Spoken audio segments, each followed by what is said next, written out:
Io ricordo nella mia prima esperienza veneziana tra il 99 e il 2008, anch'io partecipai in toga nera, alzandomi e uscendo in una certa particolare circostanza. È vero che non sarà la prima e probabilmente neanche l'ultima volta che magistrati usciranno dall'aula in cui si celebra l'inaugurazione dell'anno giudiziario in Veneto, ma quella che avverrà nella sede della Procura Generale e Corte d'Appello di Venezia, quando prenderà la parola in nome del governo il sottosegretario Andrea Ostellari, intende essere un grido d'allarme contro una riforma costituzionale della giustizia accusata di indebolire la giustizia. Nel mirino della protesta non c'è solo la separazione delle carriere di magistrati requirenti e giudicanti, c'è l'istituzione di un'alta corte disciplinare che giudica sia in primo che in secondo grado senza possibilità di ricorso in Cassazione, c'è lo spezzettamento in due del Consiglio Superiore della Magistratura, i cui componenti saranno sorteggiati.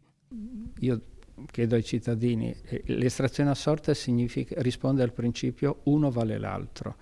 Guardatevi in famiglia, guardate intorno, guardate alle assemblee condominiali e domandatevi se il principio l'uno vale l'altro può essere un principio per un governo autonomo. Se la politica vuole cambiare la magistratura, c'è una cosa che la politica non cambia per la magistratura, la carenza d'organico. La media delle scoperture del personale amministrativo negli uffici giudicanti veneti, ad esempio, è del 37,4%, con un picco del 48% a Belluno, quindi 46% a Venezia, 43% a Vicenza, 32% a Treviso, 29% a Padova. Magistrati e personale amministrativo stanno facendo tutto il possibile e anche più di quello che potrebbe essere loro chiesto. Noi ce la mettiamo tutta, ma a un certo momento uno scoppia. Lo sforzo si vede. Le pendenze sono scese del 30% alla Corte d'Appello di Venezia, del 21% a Vicenza, del 17% a Padova, del 15% a Treviso, del 6% a Belluno.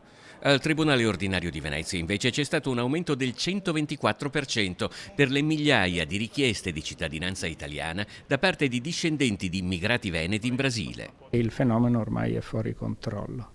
Su questo deve intervenire la politica, perché solamente il Parlamento potrebbe individuare dei limiti, per esempio sul numero dei gradi di successione.